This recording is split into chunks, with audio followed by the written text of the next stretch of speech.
तक्षशिला विश्वविद्यालय विश्व के प्राचीनतम विश्वविद्यालयों में से एक था, जिसके 7 विभिन्न शिक्षण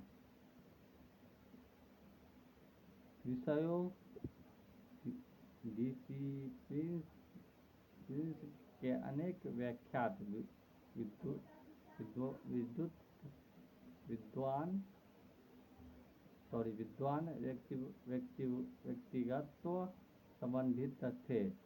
उसकी राजनीतिक स्थिति के कारण उसकी कृति फैली, लेकिन नालंदा के विपरीत उसे आधुनिक अभिप्राय में विश्वविद्यालय नहीं समझा जाता है। चर्चा कीजिए।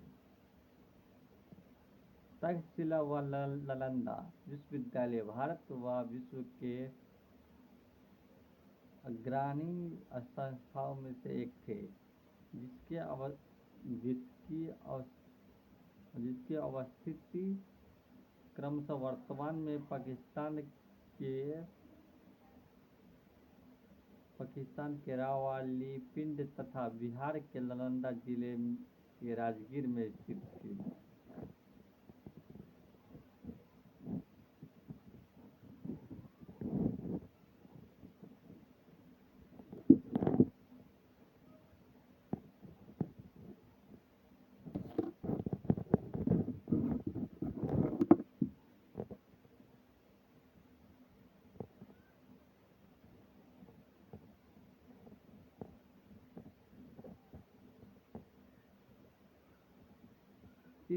इस शिक्षण संस्थाओं से संबंधित प्रख्यात विद्वान व व्यक्तित्व तक्षशिला चाणक्य, जनक, वासुबंधु, जीविक आदि। नालंदा हेमसंग, स्टिंग, सिलभड, नागार्जुन, संतरक्षित, कुमारजीव, प्रसंभव आदि। तक्षशिला के प्रसिद्धि के कारण महत्वपूर्ण राजनीतिक अवस्थिति यह 3 महान भागों के संगम पर स्थित था, जैसे कि उत्तरा पश्चिम मार्ग, सिंधु नदी मार्ग। 60 से अधिक विषयों के अध्यापक की व्यवस्था, शिक्षकों की विषय विशेषता के कारण प्रसिद्ध प्रणाली द्वारा अष्टाध्यायी की रचना यही की गई। उपयुक्त विषयों के बावजूद तक्षशिला विश्वविद्यालय को नालंदा विश्वविद्यालय के समान आधुनिक विश्वविद्यालय का दर्जा प्राप्त नहीं हो सका, जिसके निम्नलिखित कारण है। नालंदा विश्वविद्यालय में आधुनिक विश्वविद्यालय जैसे सभी सुविधाएं मौजूद थी, जैसे कि पुरातत्वकालय, छात्रावास, शैक्षिक कक्षा आदि, जबकि तक्षशिला विश्वविद्यालय के छात्रावास व शैक्षणिक कक्षों जैसी सुविधाओं का अभाव। तक्षशिला के शिक्षण व पाठ्यक्रम से संबंधित कोई केंद्रीकृत व्यवस्था नहीं थी, जबकि नालंदा से सुव्यवस्थित अवस्था थी। तक्षशिला में परीक्षा प्रसिद्ध का अनुसरण नहीं था, जिस कारण वह नालंदा में विपरीत छात्रों को उपाधियां प्रदान नहीं कर रहा था। तक्षशिला में समानता शिक्षकों द्वारा स्वाभिक्त पोषण से स्वायत्त तक्षशिला संस्था चलाए आते थे, जबकि नालंदा को विभिन्न शासकों व स्थानीय जमींदारों से संरक्षण प्राप्त था। निष्कर्षण यह कहा जा सकता है कि शिक्षा और ज्ञान के संदर्भ में तक्षशिला व नालंदा विश्वविद्यालय बहुत ही प्रभावशाली प्रतिष्ठित थे, किंतु दोनों के कार्य करने की परिस्थिति में विभिन्न थी।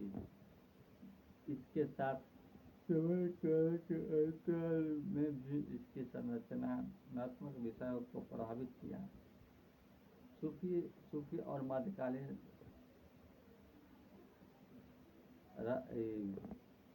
रहस्यवादी सिद्ध पुरुष संत हिंदू मुसलमान समाजों को धार्मिक विचारों और रीतियों को या उसकी बृहद संरचना के पर्याप्त सभी तक रूपांतरित करने के विफल रहे। टिप्पणी के लिए मध्यकालीन भारत सामाजिक एवं धार्मिक स्तर पर जाति, वर्ग, वर्ण एवं लिंग के आधार पर बैठा हुआ था। उपयुक्त समस्याओं के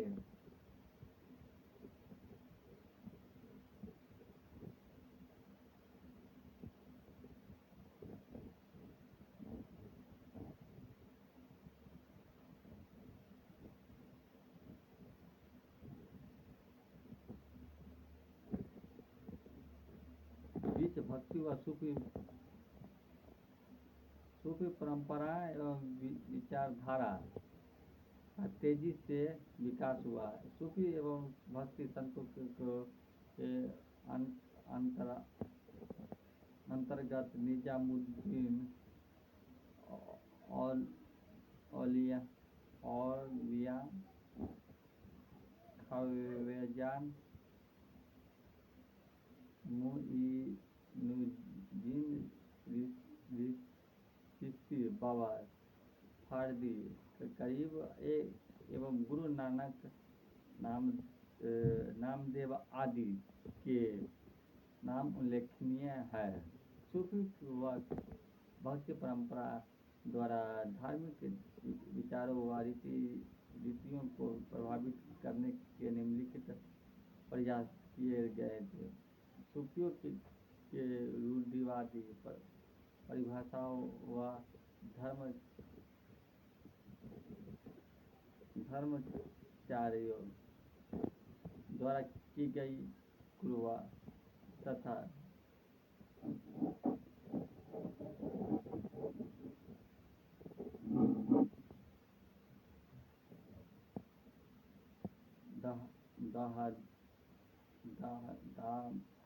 हादरीसियों को प्रसिद्ध व्यवस्था की आलोचना की, इसके साथ ही उसे मानव केंद्रीय बनाने का प्रयास किया। भक्ति आंदोलन के संतों द्वारा मानव समानता पर बल देते हुए सरल व सहजन जीवन प्रसिद्ध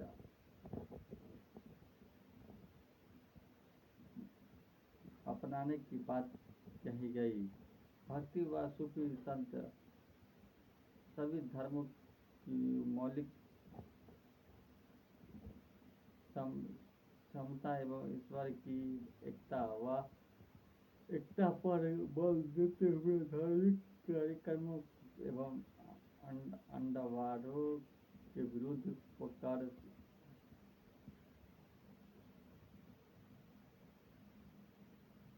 सहज भक्ति एवं विश्वास पर बल देते थे।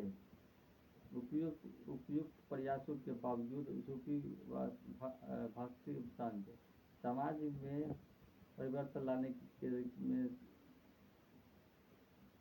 सफल नहीं रहे, क्योंकि संस्थागत ढांचा की भावना, जिस कारण संदेशों की पहुंच समिति, भौगोलिक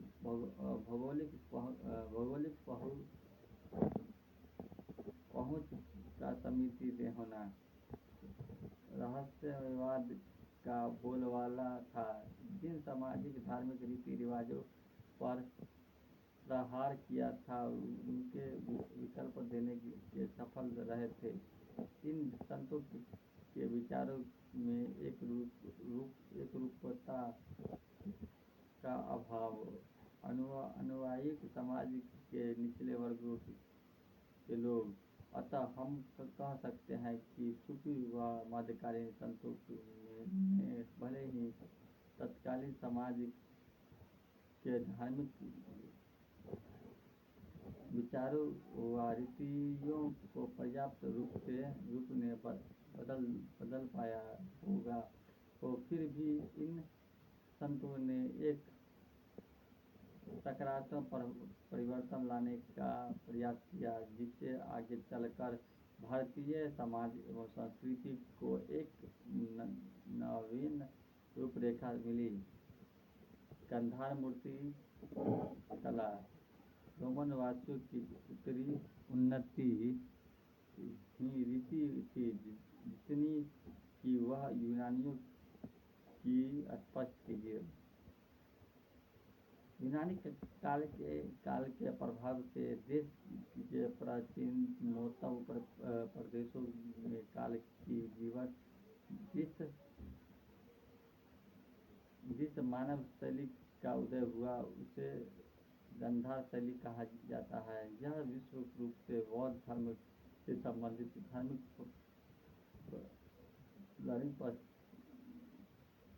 मूर्ति कला शैली है, जिसका उदय कनिष्क प्रथम के समय हुआ। तक्षशिला, कपिसा, पुष्पलावती, पहलियान आदि इनके प्रमुख केंद्र रहे। गांधार मूर्ति कला शैली यूनानी, रोमन, ईरानी तथा दहेज देशज कलाओं का मिश्रण थी, जिसे निम्नलिखित बिंदुओं के माध्यम से समझा जा सकता है।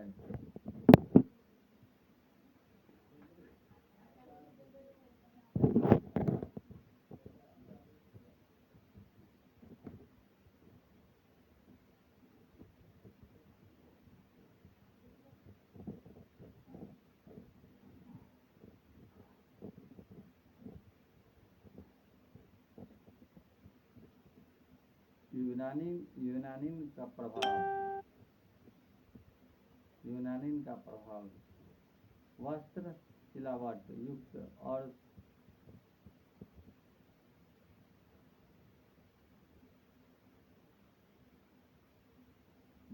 चुप्त न होने पर दर्शाया गया है।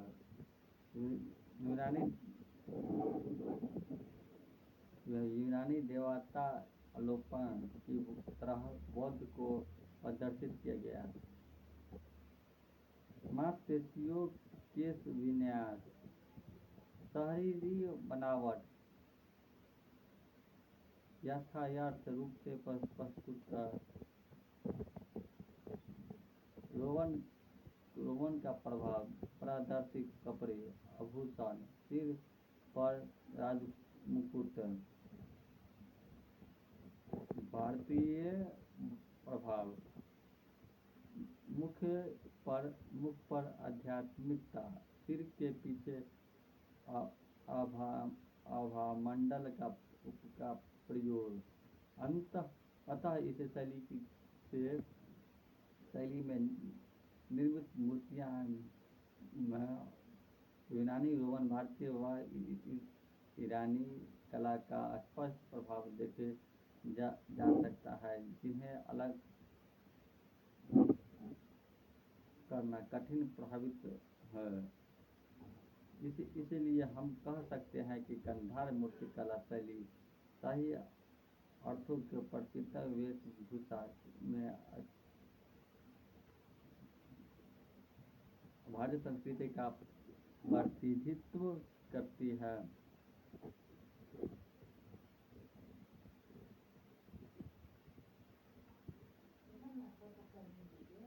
सिंधु घाटी सभ्यता की नागरीय योजना और संस्कृति ने किस सभा का वर्तमान युग नागरिककरण निवेश इनपुट प्रदान किया, चर्चा कीजिए। सिंधु घाटी सभ्यता भारतीय उपमहाद्वीप के सबसे पुरानी ज्ञात शहरी संस्कृति है। इस सभ्यता की कालावधि लगभग 2500 से 1700 ईसा पूर्व प्रतिनिधित्व होती है। इसी खोज 1921 में तायराराव जोहरी द्वारा की गई। सिंधु सभ्यता में खोजा गया प्रथम स्थल हड़प्पा था, इसलिए इसे हड़प्पा सभ्यता भी कहा जाता है।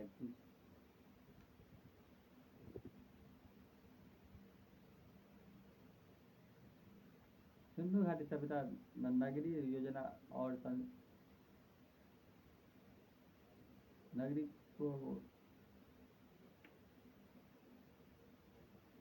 वर्तमान नगरीय योजना के स्पष्ट देखा जा सकता है, जैसे कि चौड़ी सड़कें जो कि समकोणीय पर कटती थी, ढकी हुई नालियाँ व मैनहोल जैसी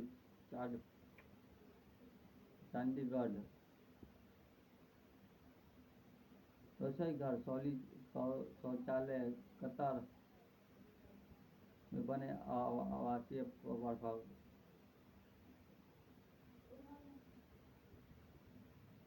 अंतर्राष्ट्रीय एवं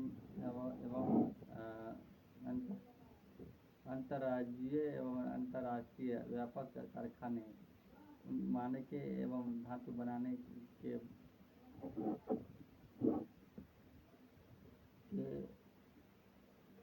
बंदरगाह, लोथल आदि को महानगरों के संदर्भ में देखा जा सकता है। उदाहरण मुंबई, कोलकाता आदि। आवासों में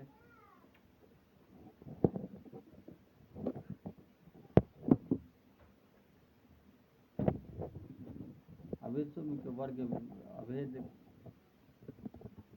अभेद के रूपियों के वर्तमान के शहरों में सियाचिन एवं मलिन वासियों के रूप में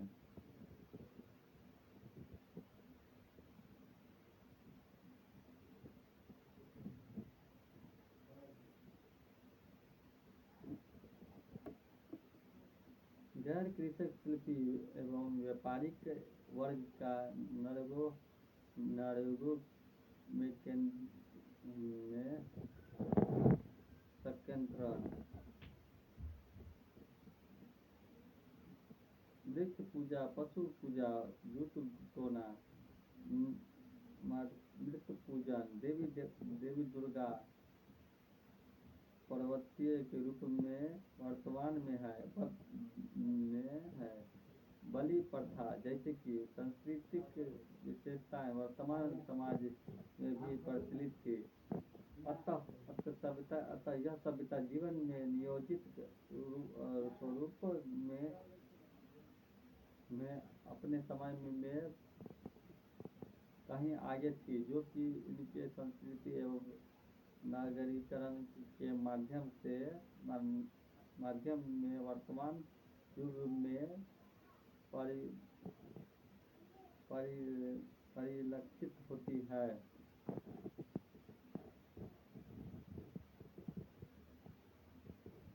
दक्षिण भारत में राजनीतिक इतिहास के दृष्टि से अधिक उपयोगी न होते हुए भी संगम साहित्य उस समय के सामाजिक व आर्थिक स्थिति व अत्यंत वर्णन करना है कि टिप्पणी कीजिए।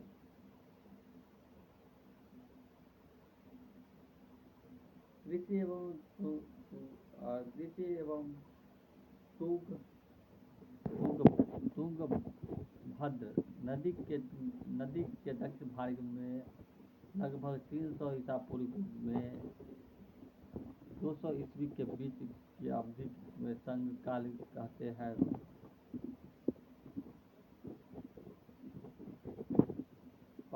पांड्य राज्य द्वारा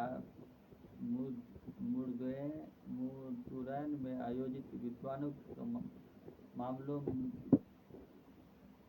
को संगम कहा जाता है।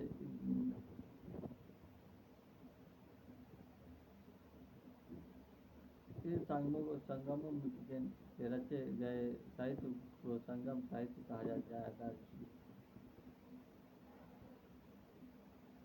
जाता है। सुंदर दक्षिण भारत के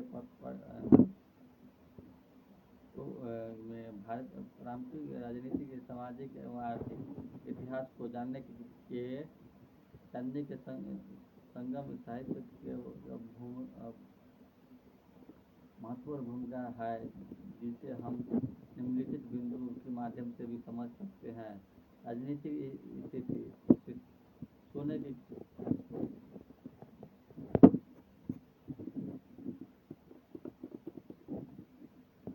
के नाम पर प्रसिद्ध युद्धों के ढालों का गठन, कर संग्रह प्रणाली और अन्य व्यापार आरंभिक व्यापार थी। राजाओं के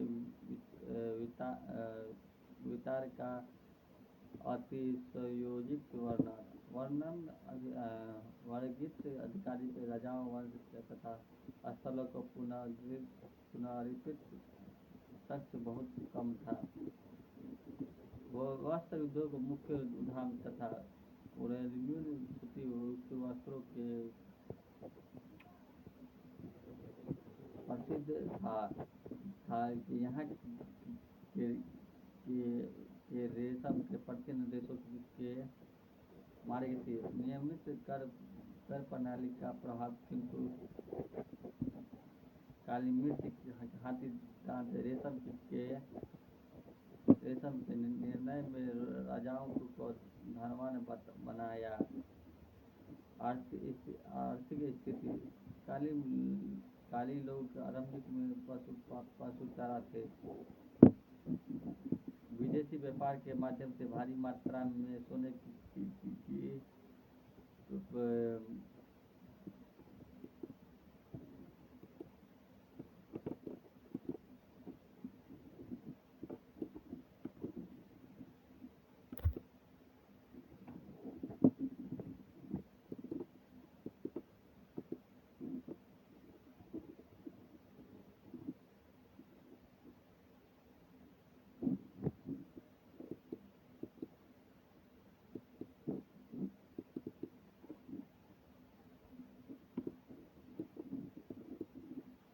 व्यापार और लूट राज्य की आय का मुख्य रजिया, किंतु बाद में समृद्धि का मुख्य आधार कृषि पर व्यापार व्यंजय हो गया। विदेश व्यापार के माध्यम में भारी मात्रा में सोना प्राप्त।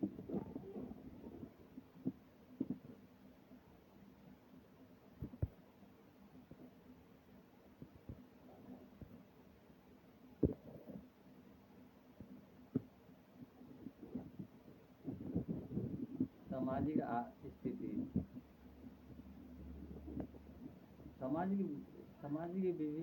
समाज विषमता के विरुद्ध कहीं भी विरोध की भावना थी नहीं। उच्चतम जातीय सती प्रथा, प्रतिदिन बौद्धिक ज्ञान का प्रचलन, शिल्प प्राप्तिकरण और मानव में खेल जैसी रचनाओं से सामाजिक स्थिति की जानकारी। समाज में वर्णन एवं जाति व्यवस्था उत्तर भारत के समान रक्षित नहीं, फिर भी ब्राह्मणों को सार्वजनिक प्रतिनिधि था। इस प्रथा के लेख नहीं थे। 8 के प्रकार के विवाहों का उल्लेख है। महिलाओं को जीवनासी चुनने के छूट, किंतु विधवाओं की में स्थिति दयनीय है। अतः यह कह सकते हैं कि संगम साहित्य राजनीतिक दृष्टि से भले ही उतना ही महत्वपूर्ण न हो, किंतु यह राजनीति तत्कालीन लोगों के सामाजिक, आर्थिक व मनोवैज्ञानिक स्थिति के बारे में जानकारी न बेहतर स्रोत है।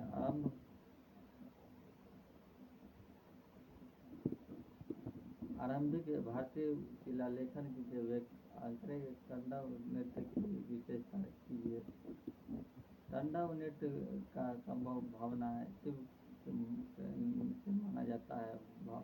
भगवान शिव को पौराणिक मान्यता के अनुसार नृत्य का देवता भी माना जाता है तथा इसे संबंधित रूप से आज हम नटराज के रूप में भी जानते हैं। इस नृत्य का संबंध ब्राह्मण के सृजन का संहार के साथ ही पृथ्वी पर जन्म मृत्यु से भी माना जाता है। भारतीय मुनि और नाट्य के शास्त्र के तांडव नृत्य की निम्नलिखित विशेषता बताई गई है। 808 मुद्राओं, हाव भाव एवं शारीरिक मुद्राओं का वर्णन, अत्यधिक ऊर्जा का भाव निगाहों की आवश्यकता, मुख्य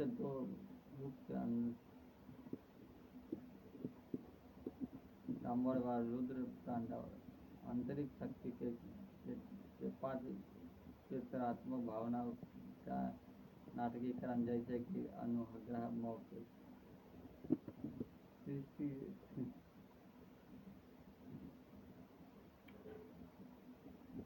संबंधित स्थिति, साहित्य व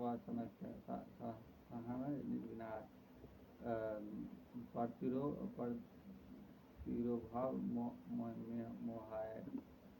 तांडव नृत्य के संभव कुछ पौराणिक मान्यता भी प्रचलन में थी, जैसे कि सती के अग्नि कुंड में कूदने के दौरान वियोजन व क्रोध के शिव द्वारा किया गया था। भगवान कृष्ण द्वारा कलिया के नाग पर के ऊपर किया गया। इंद्र द्वारा, जैसे कि तीर्थकाल ऋषिभेदेव के नाम पर भी किया गया।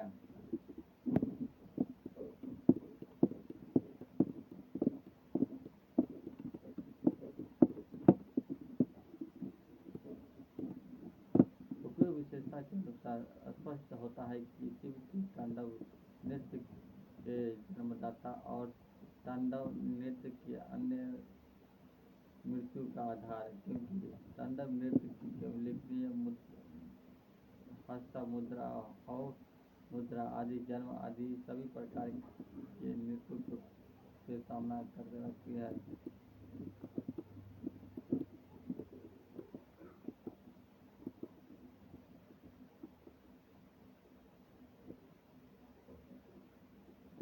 मंदिर वास्तुकला के विकास के केवल वास्तुकला का उच्च स्थानीय है विवेचना कीजिए। मंदिर स्थापक के द्राविड़ शैली का प्रारंभिक भले ही पल्लवों के काल में हुआ, किंतु उसका चरमोत्कर्ष चोल काल 8वीं शताब्दी में विद्यालय द्वारा स्थापित देखा गया। तंजौर का बृहदेश्वर मंदिर द्राविड़ शैली का तंजौर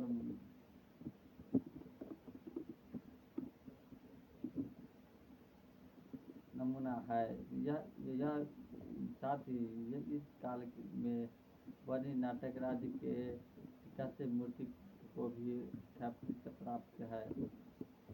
तत्कालीन द्राविड़ शैली में कुछ अन्य प्रमुख मंदिरों का उदाहरण निम्न है।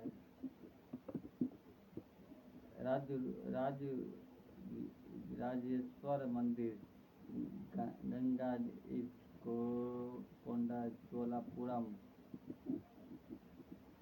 ऐरावतेश्वर मंदिर।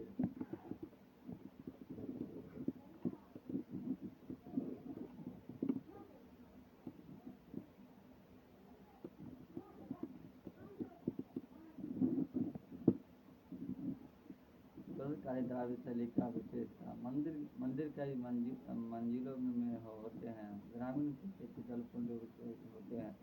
मुख्य देवी देवताओं के स्थान पर राज्य नियोजनों की मूर्तियां तथा युद्ध के पाछा स्थान थे। ईंट की जगह पत्थर व शिलाओं का प्रयोग। कांच के मूर्तियां में प्रमुख विषयों की शिव के पर्वत के थे। विभिन्न अधीन ऊंचे व छति पिरामिडनुमा आधार वर्णन था। मंदिर मुख्य विलास प्रांगण से अधीन से घिरे होते थे, जिससे अनेक छोटे बड़े मंदिर होते थे। प्रांगण का मुख्य द्वार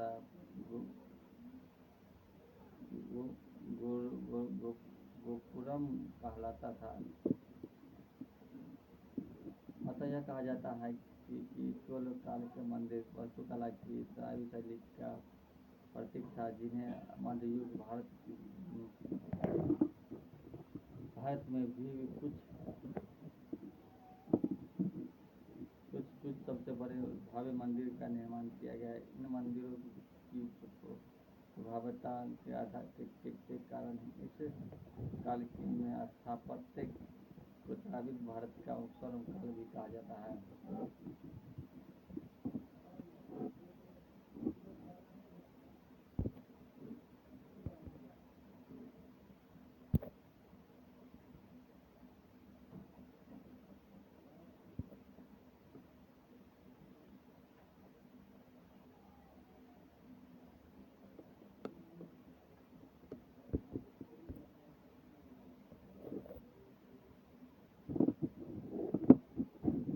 महात्मा गांधी द्वारा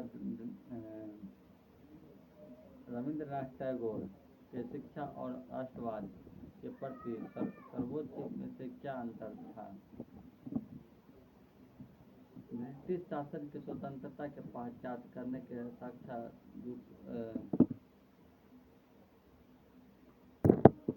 उद्देश्यों के बावजूद भारत के स्वतंत्रता संघर्ष की दो प्रमुख शक्तियों के रूप में महात्मा गांधी और रविंद्रनाथ टैगोर के शिक्षण और राष्ट्रवाद के प्रति सोच में काफी अंतर था। महात्मा गांधी, रविंद्रनाथ टैगोर। शिक्षा,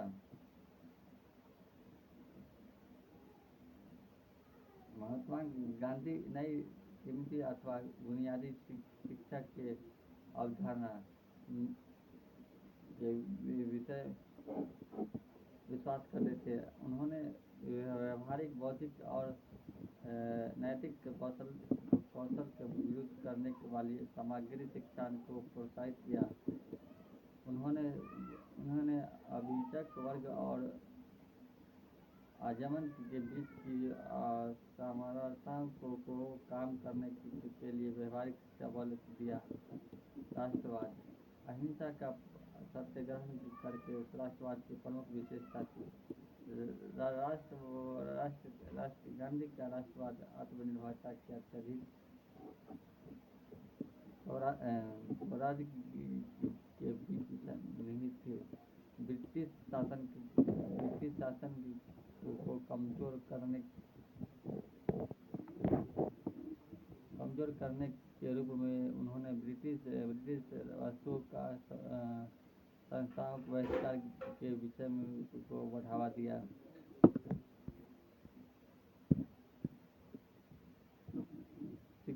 टैगोर टैगोर अधिक उदार और विश्वव्यापी शिक्षा के समर्थक थे। उन्होंने कला संरचना और संस्कृति एकीकरण को बढ़ावा देने के लिए शांति संकेत भी स्थापित किया था।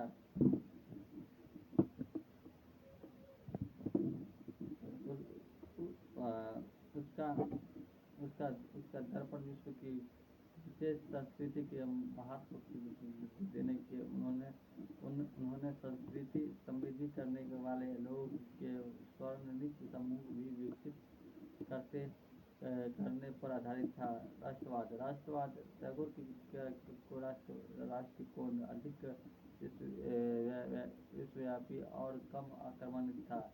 उन्होंने संस्कृति एकता और सद्भाव पर ध्यान केंद्रित करते हुए विश्वव्यापी राष्ट्रवाद की कल्पना की थी।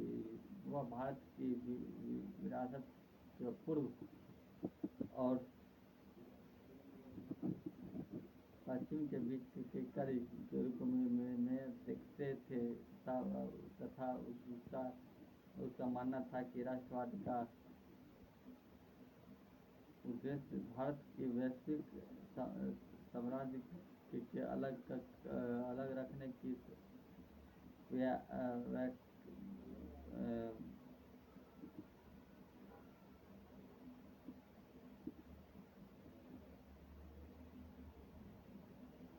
बजाय एकीकृत करना चाहिए।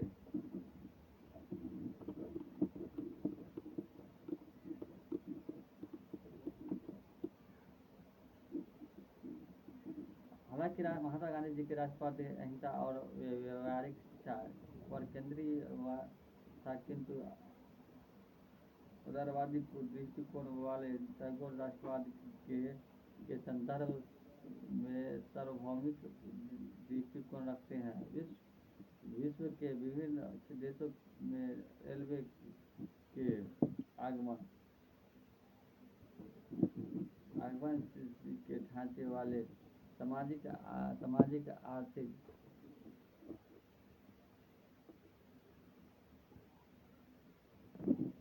प्रभावों को उदाहरण कीजिए। रेलवे मानव इतिहास में सबसे महत्वपूर्ण आविष्कार में से एक है, क्योंकि इसने विश्व भर में परिवहन संरचना व व्यापार को परिवर्तन करने का भूमिका निभाया। रेलवे का सामाजिक प्रभाव शिक्षा और जागरूकता के विरुद्ध जातिगत बौद्धिक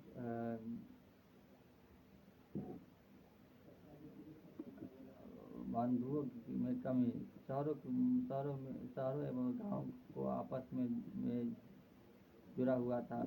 रेलवे के आगमन में नए कस्बों एवं शहरों का उदय, उदाहरण शिकारों एवं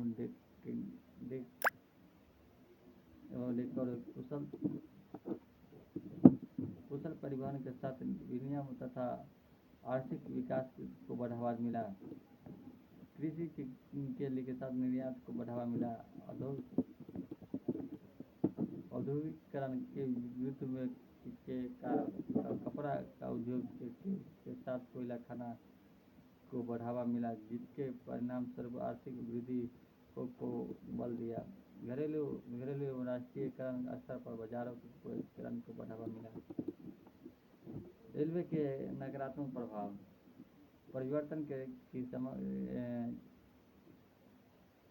क्षतिपूर्व पहुंच, उदाहरण जंगलों वन्य जीवों के आवास और जल के स्रोत को नष्ट किया था। शोषण और सर्वोच्च के उपकरण के रूप में कार्य किया था। उदाहरण मालों को बंदरगाह तक पहुंचा और स्वतंत्रता का आंदोलन को बदलने आदिवासियों के जीवन को बदल किया।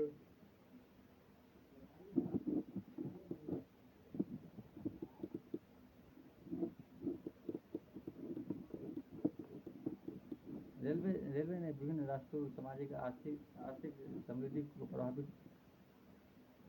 प्रभावित परिवर्तन किया, जिसके परिणाम स्वरूप साथ साथ केनोकेटिक और उद्योग को बढ़ावा मिला।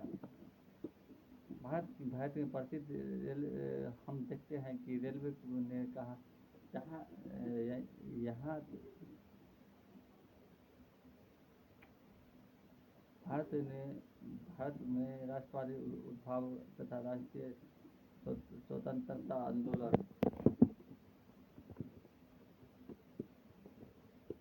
महत्वपूर्ण भूमिका निभाई और इस प्रकार के समय में भी रेलवे महत्वपूर्ण भूमिका निभा रही है, जैसे कि वेद भारत ट्रेन से आदि। भारत में औपनिवेशिक शासन में आदिवासियों को कैसे प्रभावित किया और औपनिवेशिक उभरती से प्राप्ति आदिवासी को प्रक्रिया को क्या थी। औपनिवेशिक शक्ति विशेषता का ब्रिटिश के आगमन के कारण आदिवासी को सामाजिक आर्थिक एवं ताने बनाने के महत्वपूर्ण परिवर्तन आया। उससे आदिवासी लोगों को विरासत भूमि के कब्जे के शोषण परंपरा जीवना शैली के आधार पर भारत के क्षेत्रीय किया था।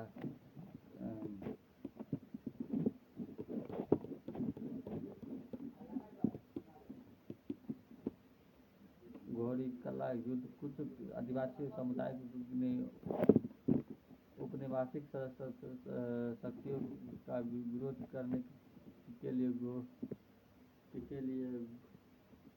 घोड़ी उन्होंने स्थानीय अकेले के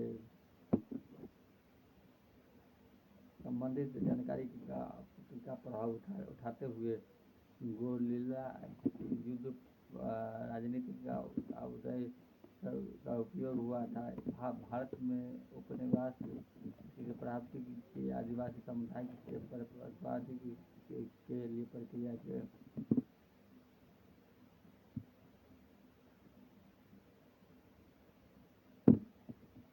जिसके समय तक अहिंसा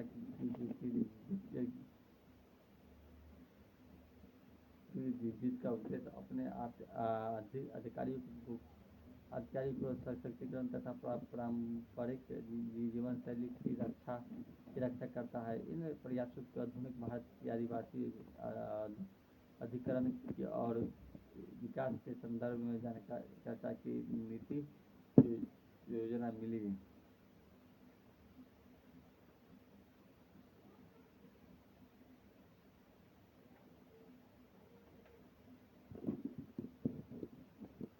अधिकांश भारतीय सिपाहियों वाली ईस्ट इंडिया कंपनी सेना क्यों तत्कालीन भारतीय शासकों को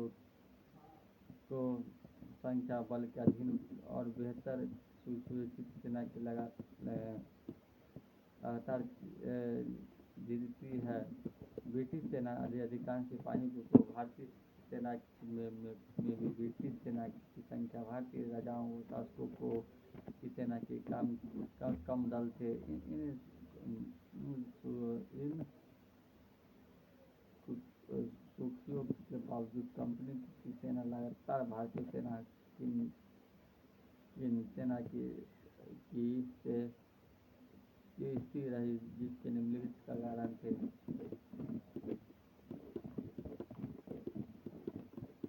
ब्रिटिश के तोपों व अल्टर राइफल भारतीय अस्थायियों के रेंज व सीढ़ियों के गति के अधीन उन्नति थी। भारतीय शासक अंग्रेज अधिकारियों के समान युद्ध राजनीतिक बल बनने के असमर्थ थे। भारतीय शासक नियमित वेतन भुगतान के असमर्थक, किंतु ब्रिटिश लिखित वेतन देते थे, किंतु भारतीय शासन ऊपर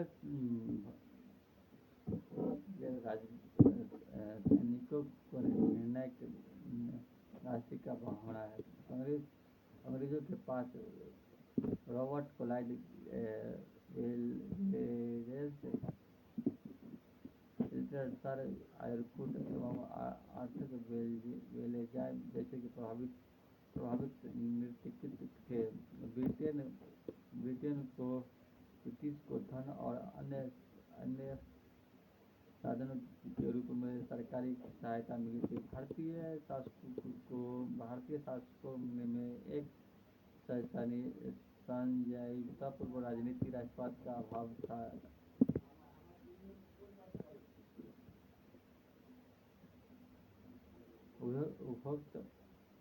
उपयुक्त विवरण से कहा जा सकता है कि केवल बड़ी सेना की किसी विजय का एकमात्र कारण नहीं हो सकती है कि इसके लिए कुशल नेतृत्व, विशिष्ट हथियार व